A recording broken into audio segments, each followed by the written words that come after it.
Oracle ఇక్కడ management ఉంటుంది కదా, నిజంగా కూడా వారికి ఎవ్వరికి ఏం తెలియదు. వాళ్ళంతా ఏంటంటే బయట జాబులు అమ్ముకోవడము, వాళ్ళ దందా ఇదంతా. అంటే రీసెంట్ బ్యాక్ ఎండా? బ్యాక్ అండ్ జాబ్స్ కన్సల్టెన్సీ కూడా వాళ్ళకి ఎవరియో కాదు, వాళ్ళ బామ్మర్దియో, వాళ్ళ తమ్ముడియో, వాళ్ళ అక్కయో, వాళ్ళ చెల్లెయో వీళ్ళే ఉంటాయి. అంటే పెద్ద ఎత్తున మోసపోయారా పెద్ద ప్రజలు? ఎత్తున ఇది ఒరాకిల్లో ఒక మాఫియా జరుగుతుంది. నేను ఈ విషయాన్ని కూడా సీఈఓ కూడా ఎస్కలేట్ చేస్తే ఒక్కరి నుంచి కూడా రెస్పాండ్ లేదు. నేను కంపెనీలో ఉన్నప్పుడు, ఇంటర్నల్గా ఉన్నప్పుడు నేను దీన్ని ఎస్కలేట్ చేశాను.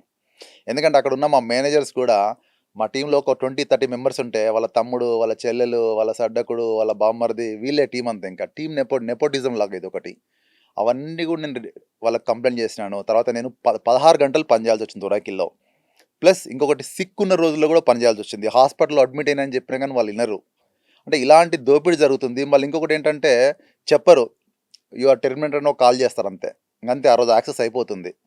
ఇంకా మళ్ళీ ఆఫీస్కి ఇంకా రానివ్వరు. ఆఫీస్కి రానివ్వరు. నీ ఒకవేళ ఆఫీస్కి వెళ్తే కాస్త కార్డ్ పనిచేయదు, కార్డు బ్లాక్ వాయిడ్ అయిపోతుంది. మొన్న కూడా రీసెంట్గా మీరు 31st ఫస్ట్ రోజు చూసినప్పుడు కూడా నేను పీటీఐకి ఇంటర్వ్యూ ఇచ్చాను, ప్రెస్ ట్రస్ట్ ఆఫ్ ఇండియాకు. నిజంగా కూడా ఒక 70+ మీడియా అవుట్లెట్స్ నా స్టోరీని పబ్లిష్ చేశాయి.